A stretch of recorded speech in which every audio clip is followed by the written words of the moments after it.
What's up, folks? Today is September 29th, 2025. Back on the 30th of April, the Nintendo Switch family of systems was updated to firmware version 20.0.0. This was the update that introduced the virtual game card system into the Switch families. Now, for a number of reasons that many people have highlighted over the past few months, the virtual game card system kinda stinks. It's given people just tons of headaches while they're trying to figure out if they have a game on their console or one of their other consoles, or if they're trying to game share it with a family member and they don't have connection on the internet, and it's just a giant headache from top to bottom. Now, Nintendo did give people the option to turn off that setting and to use the original method of game sharing that was available throughout the past 4 or 5 years of the Switch One's life. Actually, I think it was introduced in 2019, to be honest. But of course, when you revert back to that old style of game sharing, the biggest feature that was available during game sharing is no longer there. And that feature was true game sharing. It's what allowed you to buy a single digital copy of a game and play it with 2 Switches at the exact same time, sometimes even being able to play online together if it was a multiplayer game. Quite a few people made a pretty big stink about this prior to the Nintendo Switch 2's launch. This was actually the point in time where I decided to go pretty hardcore against Nintendo. I was already really ticked off about a lot of stuff leading up to this moment, but now they were affecting my Switch 1 experience. The Switch 1 experience that I used to share with my family members, the Switch 1 experience that I had convinced 4 or 5 other people close to me in my family to go out and buy that Switch, because of this feature that was clearly advertised directly on Nintendo's website, allowing you to have 2 people play the same digital copy at the same time. So when that update hit, it dramatically changed the way that I game with my family members, because all of us didn't want to get ripped off and go ahead and buy another game just because Nintendo decided on a whim that they were going to take away something that they had been giving for 5 years. Something that was advertised as a benefit to owning a Nintendo Switch 2 and going out and buying a digital game and subscribing to their Nintendo Switch Online membership. They basically decided now that they have your money, they're okay with just pulling away this feature. Now, part of the reason I was so upset about this is because when Nintendo introduced their new game sharing with the virtual cards, they had explicitly stated that you would be able to use the old system of game sharing and implied that there will be absolutely no changes. This was their lie. It was undoubtedly a lie. 5 months later, and it's still a lie. And it's one of the most disgusting and anti-consumer lies that they've pulled off in an era where they are just overflowing with anti-consumer practices. And you don't even have to ask me about it. Famous Nintendo Switch 2 buyer that does not have any buyer's remorse, Nintendo Prime, even tweeted about this back then. Now, of course, this was prior to the launch of the Nintendo Switch 2, where it was still safe for him to make criticisms towards Nintendo, where he tweeted saying, "What sucks is the 20.0.0 update should be mostly a positive thing overall. But Nintendo lied. Please, Nintendo of America, add back the original feature of 2 people sharing 1 copy of a game playing online together. You said the old system would still work. It doesn't. Not for online. You have enough wacky PR going on. Don't lie to your fans. Please patch this back in. Thanks." Now, I remember at that time the news that was circulating was that people like Doug Bowser, Miyamoto, even Furukawa were made aware of this tweet that went around. I don't know how much validity there is in that statement, but allegedly they knew about this tweet. They knew that it was something that became public to the crowds, to the masses. And obviously on their end, they knew that this was a feature that they had taken away. And supposedly after they had been made aware of this backlash online, they had considered reintroducing said feature. Now, obviously, this update happened at the end of April. The Switch 2 came out roughly a month later. The news cycle has dramatically shifted away from it. A non-insignificant portion of the Switch 2 user base are all brand new Nintendo owners that never owned a Switch 1, and even those that used to own a Switch 1 must have not had anybody to share their games with because in their minds they don't even realize anything disappeared. And as such, this lie that Nintendo had made, and this feature that they had removed still remains nowhere to be seen. Now, I am a Nintendo Switch 1 owner. I own 2 of them at the moment.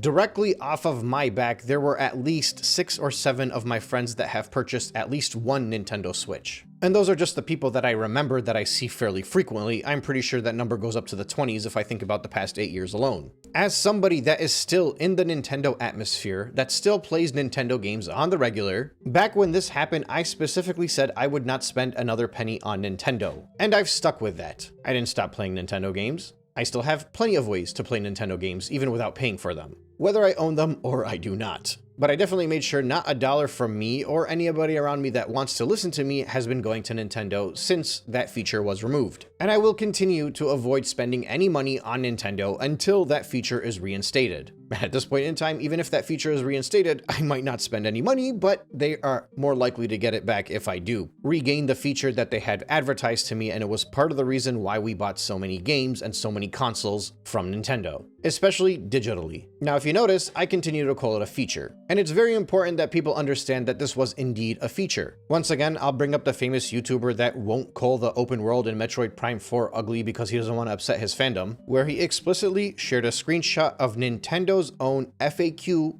prior to the update, where in their own FAQs, they instruct you on how you're able to do this game sharing feature. I myself spoke to customer service to verify I would be allowed to share this with somebody, even if I don't live in the same house with them, even if we're not sharing a family plan, even if we don't have the same last name and wouldn't face any bans. Obviously, I don't have any screenshots of that because this was prior to me making a YouTube channel and prior to me knowing that Nintendo would eventually take this away. But the point is that there are realistically millions of people out there that have actually owned a Switch 1 and shared their game with somebody else and gotten permission from Nintendo to do so while playing online together simultaneously. Prime's tweet continues on to say this is now removed. You can still trick it to work with single player via airplane mode, which is clearly a bug as it's not mentioned in the FAQ anymore.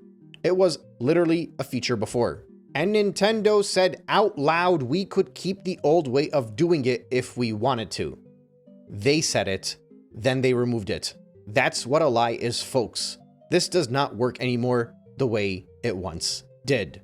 Primey, we could really use you on this side of the fence, man. You have a voice, you have connections, and you can play a very important role in holding Nintendo accountable. But that's not what this video is about. This video is to bring this discussion back forward again, because it's been 5 months and this feature has still not been reinstated. And quite frankly, now that my channel gets a little bit more attention, I'm hoping to make this situation viral again. Those of you that have been watching my channel know that I don't generally do the regular stuff most YouTubers do. I don't ask for likes, I don't ask for shares, I don't ask for subscribers. I think I've taken one sponsorship and I felt so dirty that I never did it again. It kind of takes away the fun of the type of YouTuber that I want to be. But in the case of this video, that all goes out the window. This is something that I think needs to be spread. I keep kicking myself because I didn't include it in the discussion in my buyer's remorse video because that one went pretty viral. And likewise, I would like this topic to be brought back to front and center. Nintendo is on a mission to make sure everybody goes digital. That's what they want. That's what everybody in the gaming industry wants because it makes more money for them. But I'll tell you what, Sony allows two people to play two games together at the same time still. And it's a feature that's been fairly common in the industry since the late 2000s when digital games became more acceptable. It was worth it to companies to allow people to share digital games because it was still more lucrative for them in order to get people to buy digital titles. Now, obviously, of the console manufacturers, Nintendo was the last one to join this party and implement this system, and they're also the first one to rip it out. And I worry that if they get away with ripping it out, it might just become a forgotten feature of the industry. And it's no thanks to people that are just loyalists towards corporations, whom like to scoff at anybody that was bothered by this by saying statements like, this was something that nobody used anyway, it was a bug, it's not meant to happen. Oh, how could you blame Nintendo for wanting more money? All of these dumb lines that they had said back when this had surfaced initially, because, you know, God forbid they criticize anything about Nintendo when there's so many people that are affected by this. But even if this doesn't ripple out throughout the entirety of the industry, there are 150 plus million Switch 1s out there, which means there are realistically millions of people that were using this feature beforehand, and it's now been taken away. Add on to it the 6 or 7 million Switch 2 users that are out there in the wild now. And I don't know, I just think this is something that realistically speaking, nobody loses out on, everybody benefits from. And since it's a feature that Nintendo had once implemented, I genuinely think if this is something that enough of a stink is made about it and it's brought back into the attention of the mainstream media, the Nintendo discussion,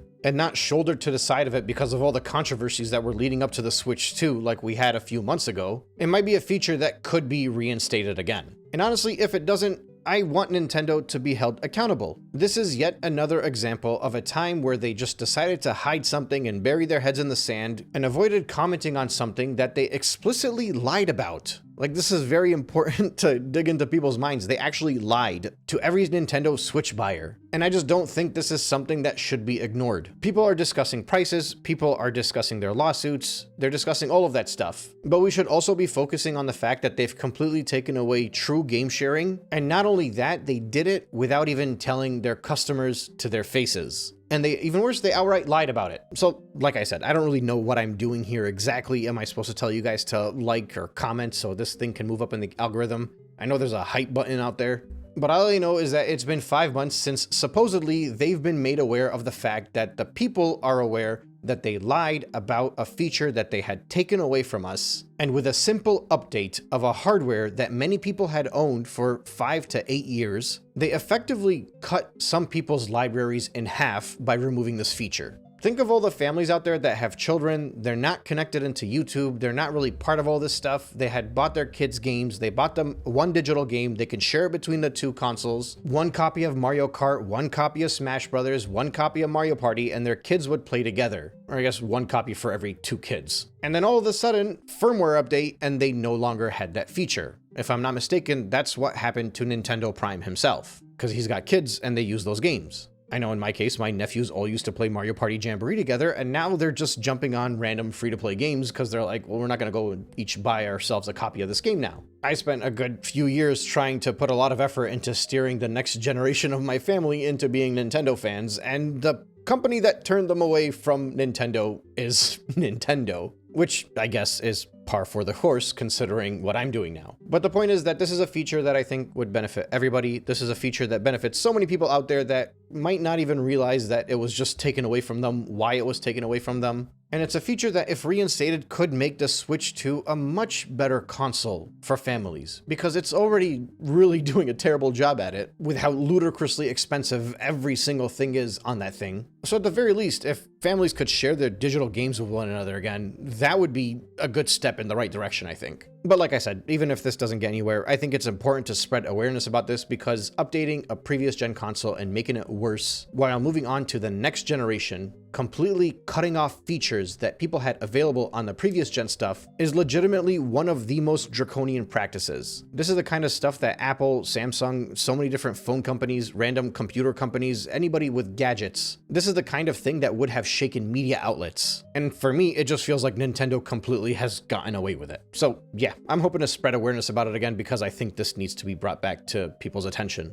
In any case, that's all I got for right now. Thank you for listening, and I will catch you on the next one.